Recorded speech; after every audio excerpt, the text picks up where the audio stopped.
You're probably going to have to do some editing surgery. That is my life, is making us sound intelligent in post.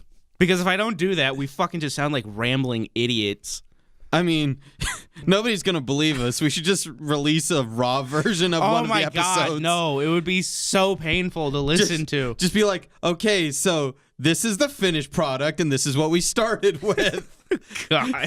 You can't recognize it. I mean, one of the episodes, I don't even remember which one it was, but I legit cut out 45 minutes. I know. I remember that one. I did that with the second episode, but that was mostly pauses. Like, I cut out, 30 minutes in pauses. I cut out, on that episode, and some of us. 30 minutes in pauses and clicks and things like that. Yeah. And then the other 20 minutes or so was just us going on random fucking tangents that meant nothing. It went nowhere. It was ridiculous. Sounds about right for us, though. Though they'll never know. Yeah, you'll never. As far as you guys are concerned, we're really intelligent and on point at all times. That's not true. All right, fuck it. Let's just get into the episode.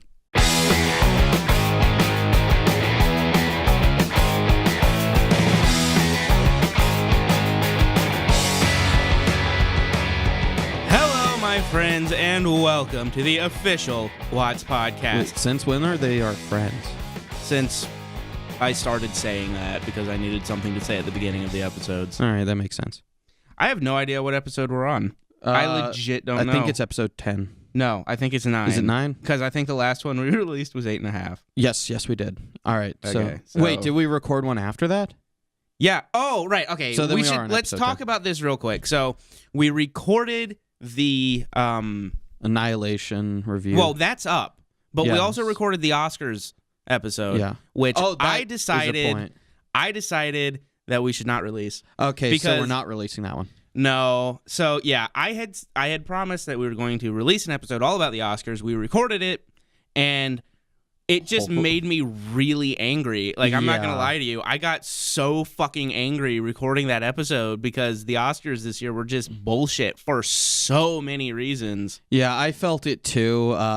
That was something when we finished recording, I was just like, are we really going to release this? Because I know that we were just super pissed, and it's going to come across as like, holy shit. Yeah, it wasn't a fun episode. It just, like, I got, like, really angry over a lot of things, and it got political, and so just fuck it. And I think I really tried to hold my tongue, yet I said some really horrible shit, probably. Both of us did. Like, I wouldn't even say horrible. Yeah. We just got political and aggressive because that's what the Oscars were this year. They were political and aggressive, and it just, So instead, let's just, I guess, do a very, very brief review of the Oscars right now so people aren't completely upset, our small fan base. Oh, that's adorable. You think we have even a small fan base?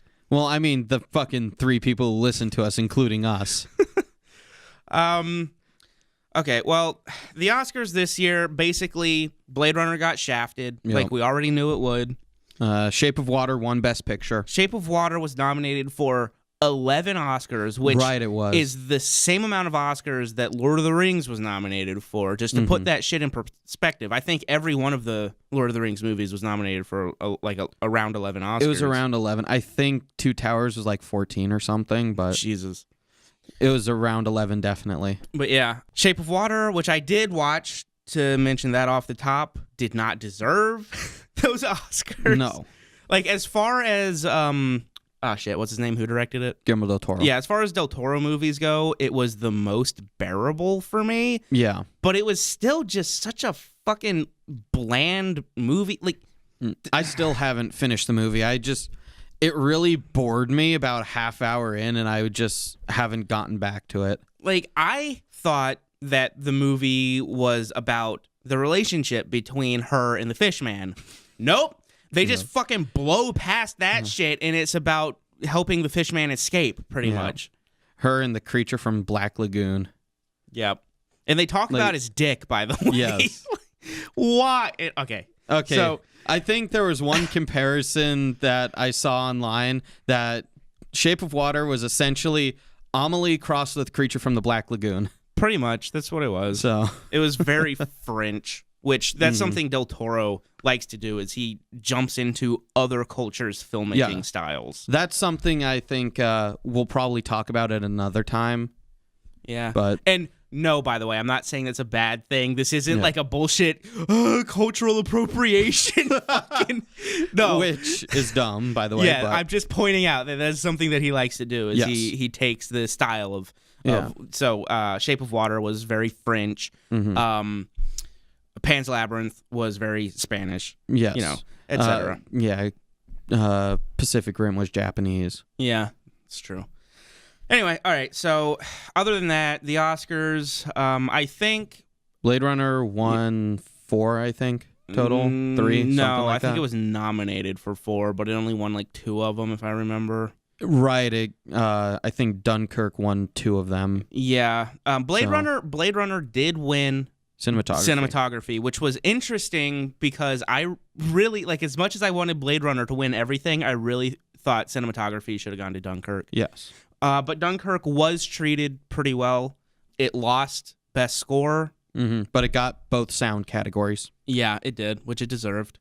Other than that, I don't really have a whole lot that I want to say about it that isn't just political, because the whole fucking thing was just a feminism nightmare. Yeah, well, yeah. And not that I think feminism is bad necessarily, to get that out there, but the way that it was held, or the way it's been in the news and all that. Yeah, media. and the way that it was treated on the Oscars was basically just like, all men are awful, right, guys? And women and minorities are great, but like white people, oh my god, don't they just suck, guys? Yeah, and that was the Oscars, and it was pretty much white and man guilt. Yeah, pretty much. And so that's why I got really angry on the last episode, and that's why we're not going to talk any more about it on this episode. Yeah, it's not staying on the hard drive, guys. It's never going to come out. It's never coming out of the closet, guys. I'm sorry. No, watch. In 10 years, we're going to release it. Or it'll be on like a bonus disc. Honestly, it probably will be. In raw form. Yeah. Anyway, okay. So, moving on to movies that we have watched. We already said that I watched Shape of Water, and I gave you my brief thing about it. What did you watch? I watched a movie called Howard Lovecraft and the Frozen Kingdom. Oh, I thought you watched Howard the Duck. Why the fuck would I watch Howard the Duck? I've seen it once, and that was enough. What? You don't think it's a great movie? It was that shit should have won Oscars. Tim Robbins was amazing in Howard the Duck. Okay, I'm gonna set my thoughts straight on that real quick. I'm not gonna delve into depth. It's not a good movie, but I think it's better than most people give it credit for. It's an all right. Most people say it's like one of the worst movies ever made. It's not. No, it's just completely generic. Yeah. Even like the prosthetics and animatronics were all right. Yeah. It's still fucking funny to make fun of. It is. It's really funny. Anyway, sorry. What did you actually watch? So what I actually watched, and are you going to interrupt me again? Okay, no other random movies you're going to bring up that you thought I watched? No? I watched a movie. So you were watching porn, right? I knew it was coming. Anyway, I'm sorry. Please continue. So I was watching porn and I knew it. Yeah. But so you watched a shitty animated Lovecraft cartoon. Yes. For kids. It's called Howard Lovecraft and the Frozen Kingdom. I don't remember who okays it. I think it's the Lovecraft estate. Every property made about H.P. Lovecraft and his works have to be okayed by his estate or whoever it is. Mm-hmm. And so this got okayed. And I really hope they're very disappointed in themselves in the sequel that got greenlit also and made. Because holy shit, this movie was awful. So, like, not even children's movie awful. It treats any child who's watching it like a complete fucking idiot. Which is really weird. Because, one, you would not think, oh, I want to make a children's movie. Lovecraft would be great source material for that. Perfect. Yeah, let's talk about unspeakable horrors. Yes, I mean that's what he did was speak about unspeakable horrors, but in a child's way. Like, the more I went through it, the more I just was like, I don't want to deal with this film anymore because they butchered everything about Lovecraft, and not just because it was a child's movie. Mm-hmm. It was pretty much completely unrecognizable to the Lovecraft mythos. Not just in character design, like the movie was just, the animation literally looked like somebody who had taken a class junior year and senior year of high school and said, hey, I want to animate a feature. That's what the animation looked like. Yeah. It was really gross. Like I don't even want to get into details about 3D animation and modeling and stuff like that. So it was 3D. Not Yes, it was 3D. Okay. The story was about Howard Lovecraft is granted the Necronomicon by his father, who's gone insane from going to the in-between realms and seeing all the eldritch horrors. And he reads one of the spells and gets transported into that world and is trying to find his way back. Mm. And from there, the plot doesn't move forward for 90% of the film. Like, he'll go to a place and then just the entire plot about him getting back will just stop. Mm. It'll be like, oh, you're on this mission? Well, how about you do this menial task first? Like not even side quest in a video game level. Like, let's have a snowball fight with Cthulhu. That literally happens My God. in the film. All right. It's just moment after moment. Every scene, I just kept going, wait, what happened? It's insane because this is this is supposed to be the first of 3 movies. The second one was released. I've not seen it. And there's supposed to be a third one coming up. I just don't know why they keep making them. Nobody went to see them, of course. Did they come out in theaters? Yep. It was like a limited release thing. But they came out like in theaters a and then straight to DVD thing. Yeah. I think the second one was. But I think I'm done talking about this. I've rambled unintelligibly about it. But it pissed me off. If you're a fan of Lovecraft or, horror in general, or even, children's movie Lovecraft, what did they do with it? Do yourself a favor. Don't see it. I'll take your word for it. Yeah. Not that I had any intention of watching it anyway. Yeah. But yeah, all right. So anyways, now that I got that that rant out of the way. I watched The Disaster Artist, which you had already seen. Yep. I really liked it. Not like an amazing, mind-blowing movie by any stretch, but it's really entertaining. What's his name? James Franco in a wig. When you just watch the trailer for it, it fucking looks like James Franco in a wig. But when you watch the movie, it's not actually that bad. No. It won't stop being a joke, though. No, it won't, because it's fucking James Franco in a wig. But no, I liked it, and his performance was really good. I thought all of the performers were really good in it. Mm-hmm. And yeah, it was a good movie, especially if you already know The Room. Yeah. I think it'd be a little bit hard to watch if you don't have the pre-existing knowledge of what The Room is. Yeah, but having seen the movie and knowing about behind the scenes. Yeah, but if you know what The Room is, it's a great movie. Or no, The Room is not a great movie. The Disaster Artist is a great movie about a shit movie. Yeah. Well, The Room's a great movie if you have a few bros over and having some beer. Yeah. And enjoying yourself. Yeah. But otherwise, it's not a good movie. I did like James Franco's brother as the main character. He was really good. And I also really liked Seth Rogen in it, even though he's not in it for very long. I don't know. I liked all of those guys in it. Anyway, and I also watched Moonlight, which was last year's Oscar winner. Yes, and there was that little mix-up. Yeah. La La Land. Moonlight was actually the winner, not La La Land. And yeah, it was good. For those who don't know, it's about a gay black kid growing up in the ghetto. And it was good, but far too short. Now, you know me, I'm always advocating for 3-hour movies. Francisco, though, he's the one who said that it should be longer, and he doesn't like long movies. Actually, he does. He just doesn't know he does. Like, all of his favorite movies are 3 hours long, but he's always, every time I'm like, hey, you want to watch this 3-hour movie? He's like, like, it's too long. But anyway, without me even saying anything, when the movie was over, he goes, this movie should have been like 4 hours long. Legitimately, like, not sarcastically. Because, yeah, it should have been a really lengthy movie because it's divided into 3 sections. Have you seen it, by the way? No. Okay, so it's divided into when he's a kid, like 7, 8-ish years old, then when he's a teenager, and then when he's an adult, right? And each section feels very, like... How long is the movie? 2 hours. Oh, okay. And so each section, you're basically getting a brand new storyline at the start of each section because it's been fucking however many years since the previous section, so a lot of shit's changed. So it takes time to get into each section, and by the time you get into it, well, we're moving on to the next one. And to be fair, I didn't even mind that for the first 2. Yeah. But when you get to the section of him being an adult, basically nothing happens. It was really weird. Not that it's bad, but basically the entire section of him being an adult, which is maybe 20 minutes long, he goes and talks to his mom, and then he goes and talks to the guy that he knew.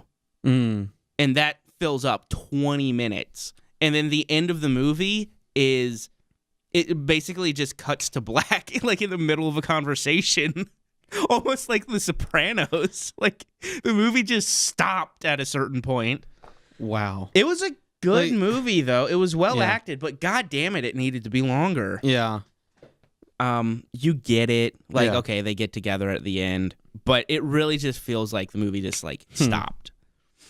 So yeah, that's what I've been watching, and yes, we're changing things up a little bit. We're going to blow through the movies that we've been watching a lot faster than we have been in the past. Yeah, and we're going to see how that turns out, and hopefully it makes things a little easier on us in post. Yeah, definitely. So before we get into our main topic, I've brought putting something in my mouth. Yes, it's my big fat cock. I don't know. No, what I've actually brought today is chrysanthemum tea. Yes, in a juice box. You're making me drink a flower in a juice box. Yes, that's what's happening. Yes, that is what's happening. And it's been a while since we've done one of these things where I brought something weird and we've tasted it. So, and let's enjoy. Yeah, it tastes like a fucking flower. Yeah, I like it, though. Oh my god. What? The aftertaste. It's like, the aftertaste is like incense is in my mouth. Yeah, I get that a bit. I can't do this one. Like, I ate your fucking purple potato ice cream. I'm not drinking a fucking juice box of incense. I like it. It's way too perfumey. Anyway, so moving on to our topic of the week, which is another change. We're going to be doing less news because when we started this podcast, I was like, let's talk about Hollywood news. And then we started looking at Hollywood news, and I realized it's all fucking retarded. Well, okay, back before we said Hollywood news, we said, let's make a podcast where we talk about topics in entertainment like film, music. I think we even mentioned that in the first episode, and then we just went on to talk about Hollywood news. Yeah. Well, like, what I learned is Hollywood news is awful. Yes. It's all fucking stupid shit. Like, you know what? I even looked up, like, is there anything worth talking about this week? All I could find was Simon Pegg talking about the Quentin Tarantino Star Trek thing, because apparently people, I don't even know where this came from, people think Quentin Tarantino has written an R-rated Star Trek script. What? I don't know where the fuck that came from. All the news ever was that Tarantino had an idea for a Star Trek movie and talked to J.J. Abrams about it. That was it. People just pull it out of their ass. Yep, like, pretty much. It was never established that Tarantino has written a script. Yeah, no. All it ever was he had an idea that J.J. Abrams liked. That was it. And so now Simon Pegg is coming out like, no, there's not a script. Like, they just talked. So that's the thing I've learned when looking into news like that, is if somebody says, I had an idea, it automatically, people interpret it as, there's a script already. Yeah, or they're 100% going to do this. Yeah. No, He just had an idea. Yeah. So I guess let's get that through to whoever's listening now and in the future. Idea does not equal concrete. You know? Yeah. Even concrete doesn't equal concrete. Shit changes. But yeah, so that was all the news that I could find this week, and I was just like, fuck this. Like, this is just stupid. Anyway, okay, so moving on to our actual topic. Finally. Yay. We are going to be talking about a band this week. So not even movie related. It's music. Oh my God. Which we always said we would eventually. Yeah. We said we'd cover everything from movies, games, music, books, etc. I think we've brought up games once in what we've been doing. We've brought up games before, but we have not really touched on music. But as it so happens, I am in the middle of writing a script that involves a band, and so this is sort of relevant to me. Devin, don't say that. They're going to expect the movie to come out at the end of this year. They're going to expect the movie to come out by the time this podcast is up. Yeah, somehow. No, it's going to be a fucking long time. But I've been researching bands, and plus I grew up on 70s music, and so same here. This is very within my realm, right? Well, I mean, you grew up on 70s music. Oh, wait, you're not talking about the script. Never mind. No, I'm talking about this band. The band that we're talking about. I don't know. I'm lost. Oh, my God. Okay. We're talking about a band this week, Carson. Okay. What band are we talking about? Greta Van Fleet. Yeah. Yes. Now, who the hell are they? So, this is a rather interesting story. Yes. And before we really get into it, let's just brief musical history. Mm-hmm. So, in the early to mid 70s, hard rock started really becoming a thing, and you had bands like Led Zeppelin at the helm, right? Which they pioneered it in the late 60s. Yeah. And so the sound of music was starting to change in the 70s, and it became that sort of heavier rock. It wasn't metal. No. It was rock and roll, but heavier. Yeah. Right? And bands like Led Zeppelin and Budgie definitely paved the way for heavy metal. Yeah, definitely. But it is not heavy metal. No. Heavy metal is different. Yes. Hard rock was its own thing that didn't really last for very long. It was like in a very isolated section of musical history.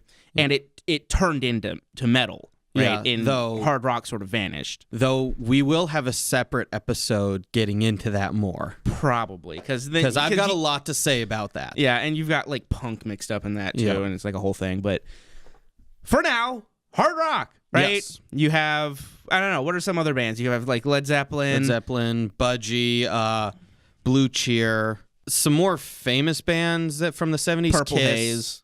Purple Haze, that's Jimi Hendrix. Oh, wait, no, not Purple Haze. Fuck. Deep Purple. Deep Purple, thank you. Deep Purple, Kiss, like I said, AC/DC. Yeah, AC/DC was sort of like later. They were mid-70s. Yeah.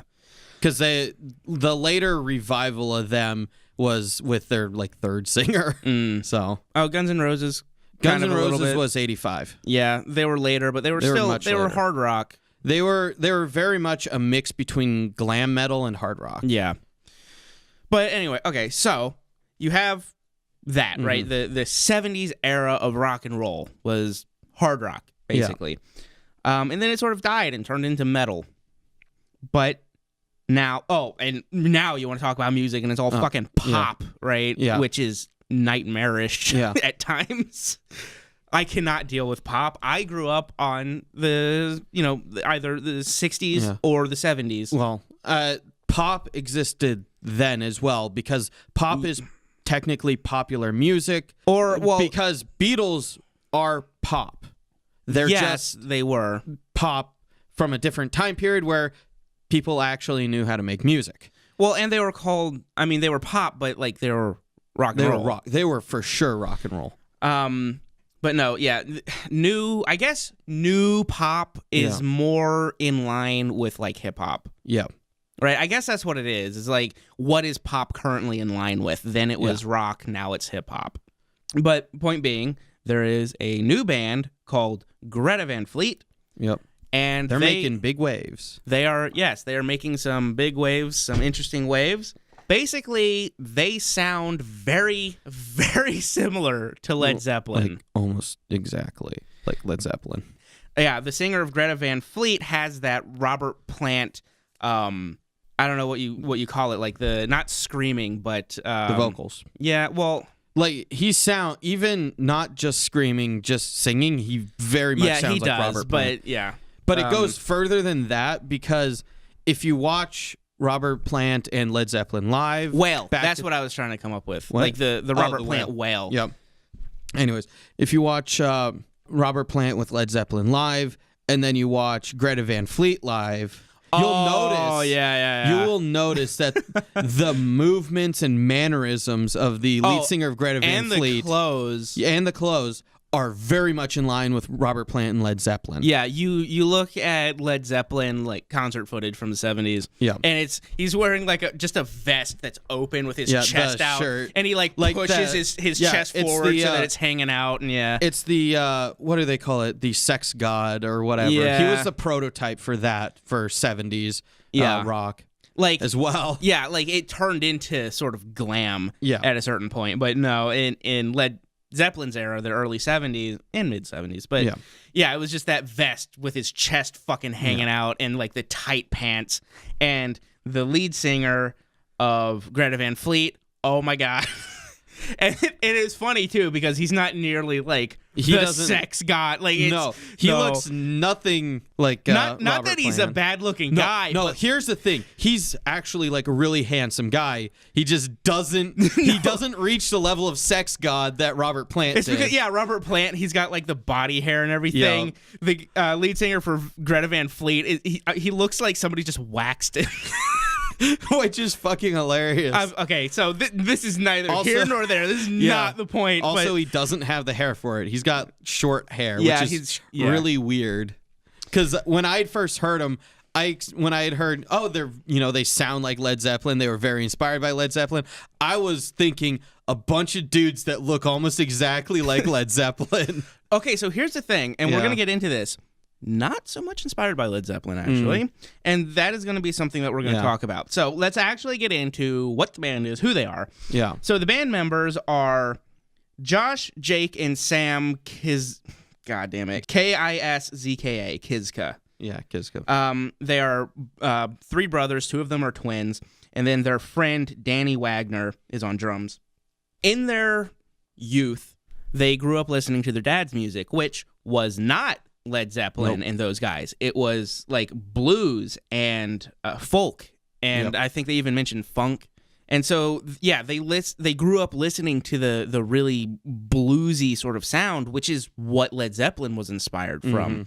So interestingly, they were not inspired by Led Zeppelin. They didn't even know about Led Zeppelin until they hit middle school, I think, or maybe early high school. It was like from what I heard, preteen, something like that. Yeah, well, no, early like 13, teens. Early teens. Yeah.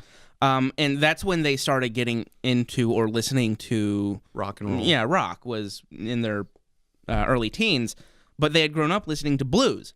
Yep. Just like Led Zeppelin, by the way. Yeah. Led Zeppelin, their sound is very bluesy. Like, it's rock, but it's very heavily inspired by blues. Yeah. And sort of in line with that, Greta Van Fleet, I thought this was kind of interesting. When they write their songs, they don't write them as rock songs. They write them as folk songs, and they take on like a rock tone later, which I thought was really weird and interesting. I believe that was also a very similar process with Led Zeppelin. It wouldn't surprise me, but I don't know for sure about Led Zeppelin. Yeah, that's how Black Sabbath came about with their stuff. They wrote very bluesy stuff and threw the tone over it. So Greta Van Fleet was on Rolling Stone's list of 10 bands you need to know in 2017, I believe, and won Loudwire's Best New Artist Award in 2017 as well. And this was the weird one. So at Elton John's request, Greta Van Fleet performed at Elton John's Oscar party this year. And they were joined on stage by Elton John for 2 songs, which is very weird. Yeah, really strange. And okay, so here's the thing. They are a very, very new band. They haven't even released an album yet. They've released 2 EPs. Yep. One in 2015 and one in 2017. Yes, and that second EP has 4 songs from the original EP on it. So really, they've released 1 EP. From the Fires is actually a double EP. It is 30 minutes long. I'm sorry. 32 minutes. 32 minutes. Like, at that point, it's an album. Fucking call it an album. Why does it have to be a double EP? I think the reason is that an LP is the standard for LP is like 40, 45 minutes. There are some, yes, and it less is, than but there that are is some shorter albums out there that are about half an hour that they still fucking call albums. A lot of punk albums. Well, yeah. So, From the Fires is a double EP. Their original EP, Black Smoke Rising, had 4 songs on it. Yeah. From the Fires has 8 songs. 4 of them are the songs from Black Smoke Rising. So if you're going to go seek out the, some of their music, go with From the Fires because it's got all the same songs on it that Black Smoke Rising does, plus 4. Yeah. And then 2 of the 8 songs are covers. The rest are original. EP basically just means a collection of songs in not necessarily in any particular order and not an official like album release. Yeah. Right? It's just extra shit that the band had, or in the case of Greta Van Fleet, it's pretty much a demo tape. Yep. I mean that's what you'd call Black Smoke Rising. That's their demo tape, and then the double EP would technically be their first album. Yeah, but they call it a double EP. They have not released their first album yet, which technically. Again, all the terms is dumb as fuck, man. Okay, so again, just brief recap. So they have released a double EP, technically an album, in my opinion. Yep, same here. They grew up listening to blues. They're on Rolling Stone's list of 10 bands you need to know. Yep. 1 best artist, best new artist from Loudwire in 2017, performed at Elton John's Academy Award party. All of this, they're not even 22 yet. Nope. Or just turned 22, something like that. They are very young, and they're causing waves because, like we said, they sound a whole fucking lot like Led Zeppelin. Yes.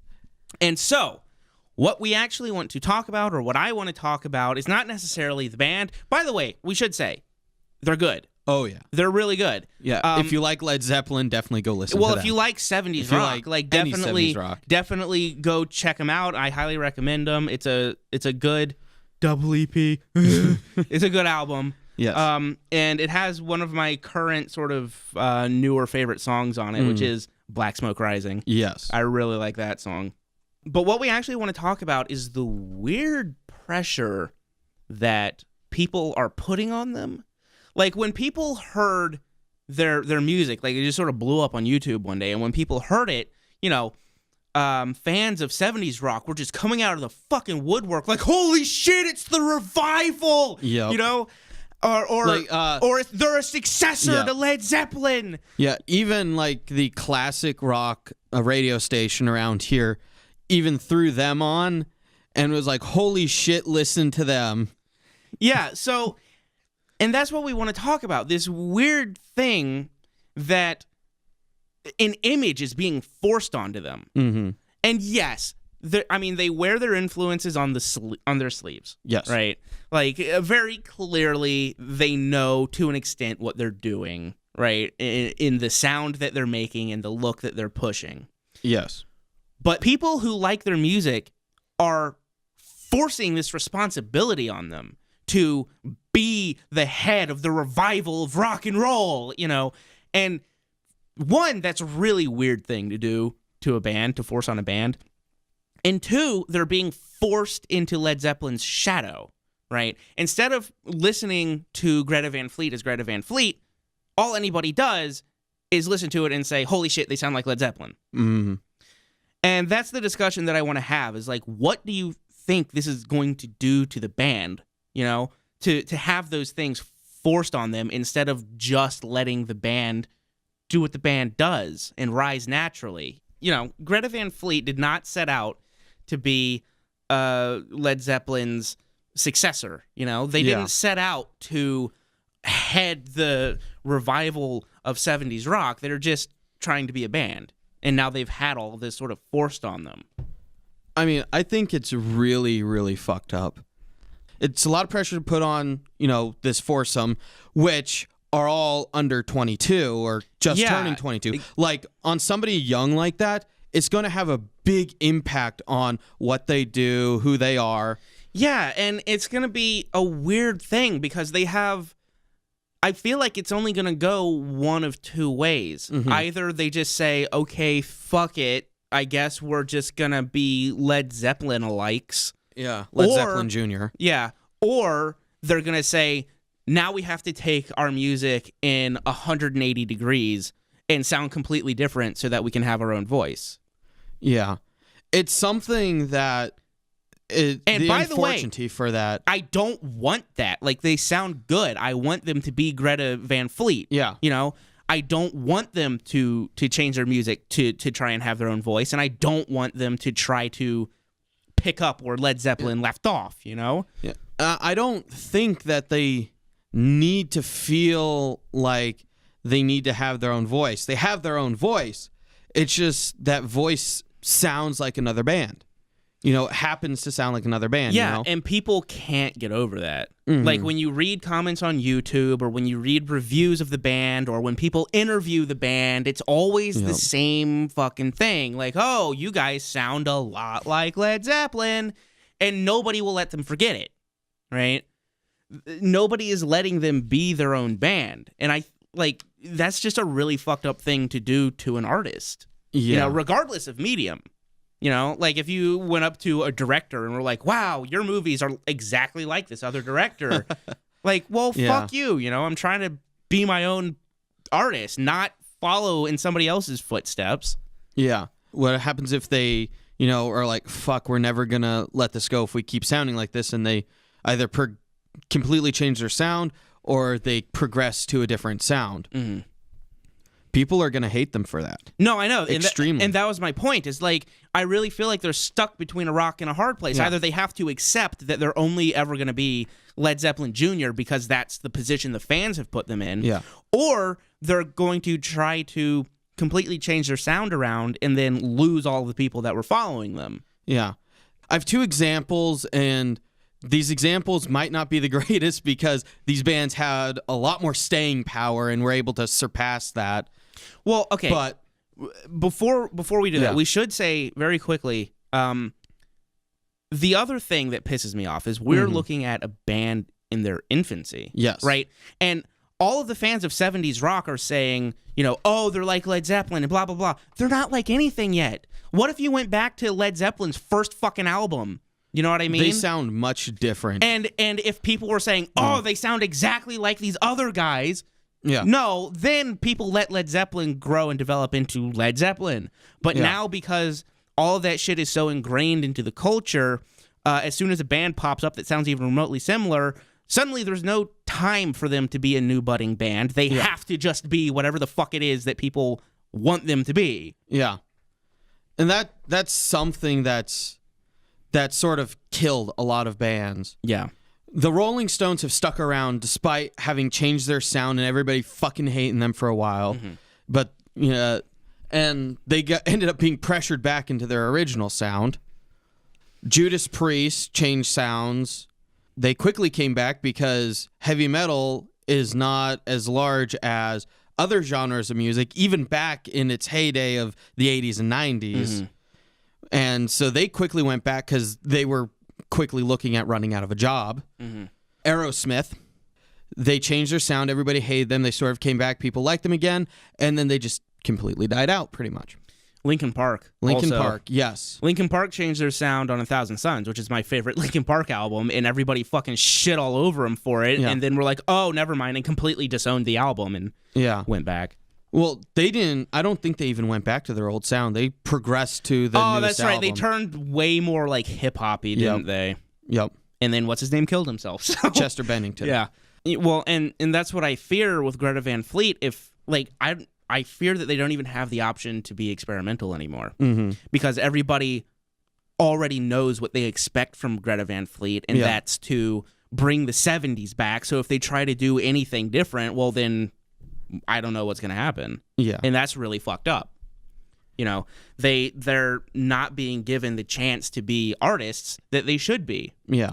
People are just pinholing them into this thing that they want, right? And I get it.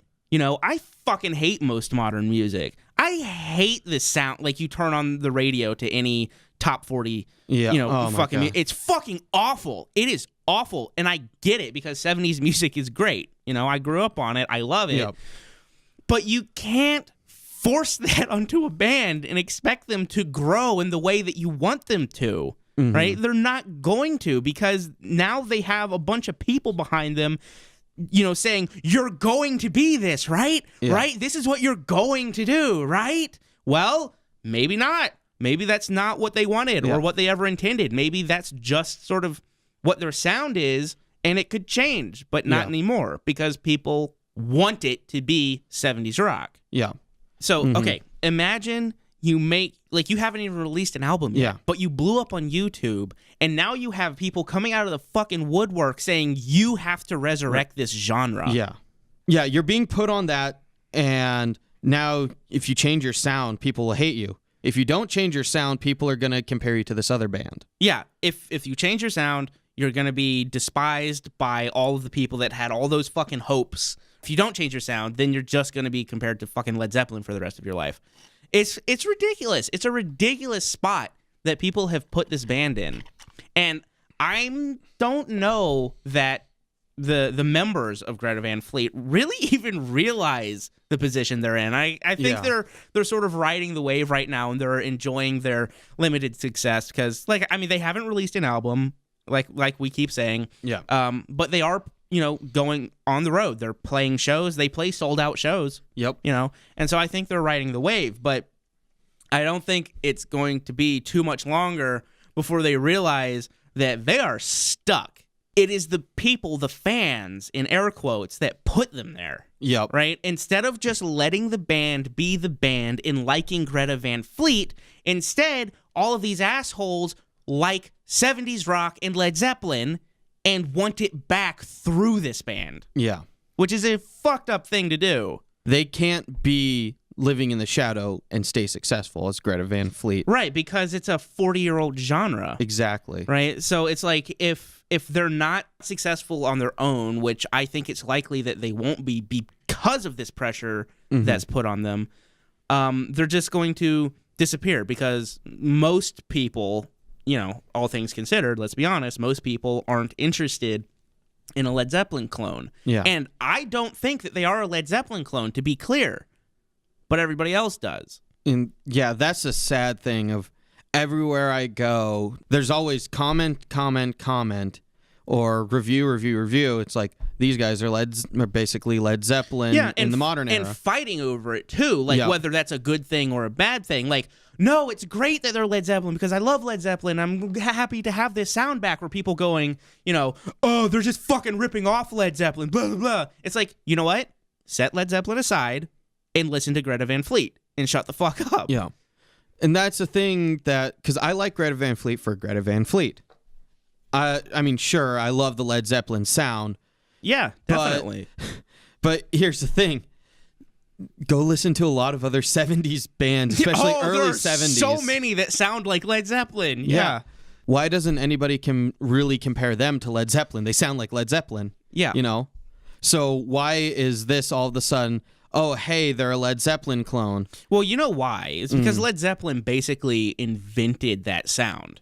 Yeah. Right? So while it was going on in the 70s, that was just the sound then. But now everybody just sort of remembers Led Zeppelin.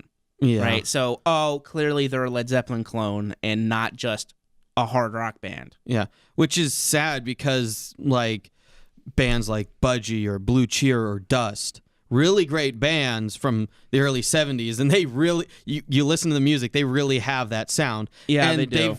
They've flown under the radar. And to be clear, though, yes, Josh Kiszka, the vocalist, fucking really sounds like, what's his name? Robert Plant. He really does sound like him. Yes. And like I said, he's got the Robert Plant mannerisms. Yeah, and the oh whale. my God, and the whale. But that aside, like, he can't. That's just his voice. yeah, You know what I mean? Like, that's just what he sounds like. I mean, they dress like 70s bands. They so do. what? That's their style. You know? Yeah, I don't know. And that's where it gets really hazy, like how much of it is on purpose, how much of it is just them, how much of it is, the people around them being like, no, this is what they expect. Yeah. You know? But I guess here's more of my point is they sure as shit don't look like Led Zeppelin. No, they don't. They don't look like Led Zeppelin. And I think he's got the open vest chest thing. That's about it. Yeah. Yeah, but people seem to forget that, what a band looks like is part of experiencing that band. Yeah, and, well, okay, but here's the thing. I think that's another big part of it is people who were following bands in the 70s and going to concerts and shit feel like they have an opportunity to do that again. Yeah. And so now they're over-enthusiastically shoving that onto the band as if it's Greta Van Fleet's responsibility. Mm-hmm. And like I said, I get it. But you can't force shit onto an artist and expect them to be what you want them to be. Yeah. It's not going to happen. Yeah. So you're either going to kill the band or you're going to push them into obscurity. Yeah. Just let them be Greta Van Fleet. Stop putting them in the shadow of Led Zeppelin and fucking realize how young of a band that they are. Yeah. They haven't had time to develop themselves. Like, stop forcing them into the shadow of Led Zeppelin. For the love of God, stop. Yeah. I don't know. This is something that's just, one, I think it's an interesting topic of conversation because it's a very unique situation. Yeah. But two, as an artist, and like we talk a lot about artists on this podcast, it's just fucking annoying. You know what I mean? Like, transplant, like, whatever art form you like best, whether it's movies, video games, or whatever else, transplant this situation into that art form and think about it. You know? If there was a director, if there was, like, somebody who made a movie that looked vaguely like Kubrick, and this has happened, by the way, I forget his name, but there was a guy who made a movie with very visually Kubrickian, and people were like, it's the next Kubrick. He's here. Kubrick's successor has fucking arisen. Nobody knows who he is now. He directed, I think, 2 movies. Hasn't really done much since. And the movies, I can't even remember. Oh, Under the Skin, I think, was one of them. Right, yeah. And, yeah, just it never really went anywhere because why would it? Yeah. Like, if you're going to push that on somebody, they're going to disappoint you. It's as simple as that. Yeah. Nobody liked his next movie because it wasn't as Kubrickian. Well, it was never his responsibility to make it Kubrickian. Yeah. That's the same thing with another band that I really like that happened to. It's almost exact scenario. A band called Evile, which I'm still not sure how to pronounce the name, but Evile. I believe their first album was released in like 2004. And when they were released, they were praised, like universally upheld as the next Metallica. And then, the years went through, more albums were releasing. Nobody spoke about, oh, hey, it's the next Metallica again. They just sort of faded. Yeah, because you can't exist in a shadow. Exactly. In order to succeed, you have to succeed as yourself. The sad thing is, they weren't trying to be Metallica. No, I know. That just got put on them. That's the same thing with Greta Van Fleet. They're not trying to fucking be Led Zeppelin. They just have a similar sound to Led Zeppelin. That's it. And people are losing their goddamn minds, and it's going to fucking kill it. It's gonna kill the band. Yeah. Unless something, happens very soon, And I'm really looking forward to what their first album is. I hope it's an album of completely new songs. I hope they don't just rip stuff off of the EP to put on there. I'm sure there's probably going to be like 1 or 2 songs from the EP on there, probably re-recorded. Yeah, but I'm really looking forward to hearing more from them, you know? And I just hope that it doesn't all implode because their fans, and again, I say fans in air quotes, because a lot of their fans aren't fans of Greta Van Fleet. They're fans of 70s rock, right? And that's a very important distinction, and I think those people have a very real likelihood of just killing the band. Yeah.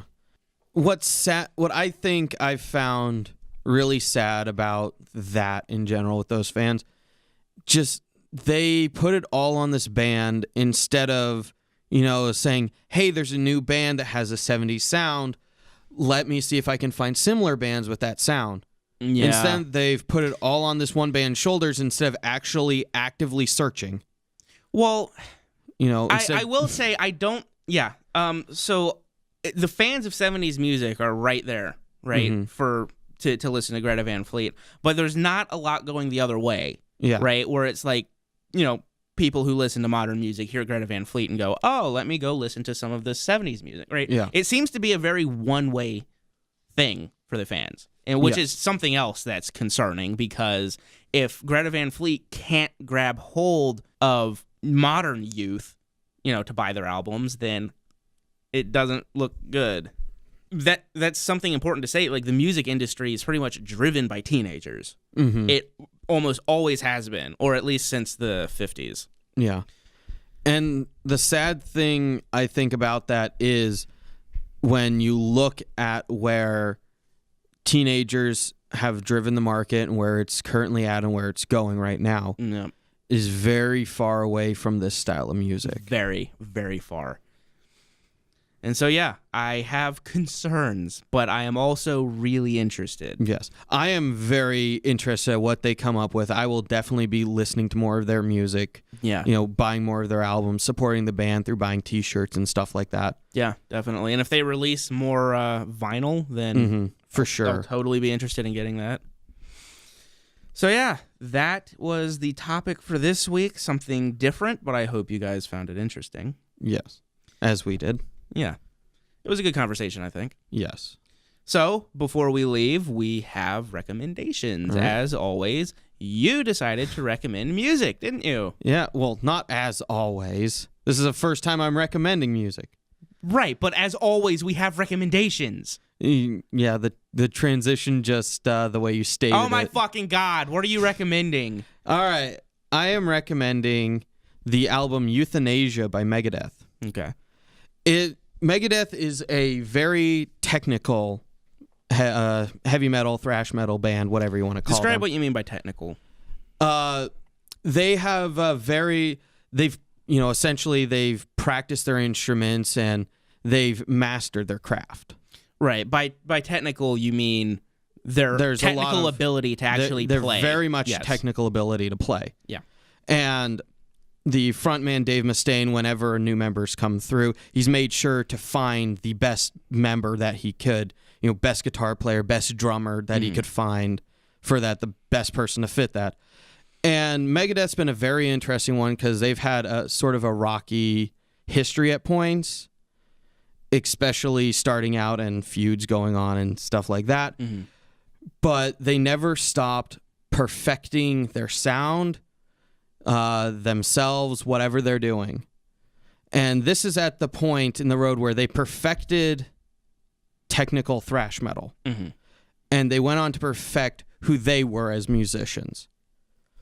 So Euthanasia strays far, not very far from the thrash metal sound, but far enough to where if you listen 2 albums back, you're going to be like, holy shit, this sort of sounds like a different band. But it's a combination of the sound, the technical ability, and just, what the songs are about, what's been going on at the time in their lives. And my recommendation, also in line with music, but is a movie. I am going to recommend the movie Almost Famous, which is a great movie I've seen many times. It is about a young 15-year-old trying to break into music journalism and is sent on tour with the band Stillwater, which is not a real band, fake band made up for the movie, but it takes place in the 70s, so there's reference to Led Zeppelin, Bowie, all of those guys that would show up on tours together or intersect with each other in one way or another. And it's a great movie. Great characters, really great evolution of characters, right? Especially the main character and the main love interest. It's a great movie. Whether you like just good characters, whether you like good, fun, kind of like adventure stories, or whether you like 70s rock.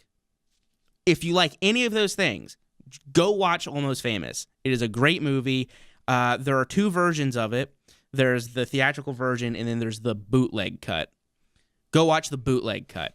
Theatrical version is good, but the bootleg cut really gets you in deep with the characters, much more so than the theatrical cut did. So it's readily available on Blu-ray. I think the bootleg cut is the only Blu-ray you can get, actually, if I'm not mistaken.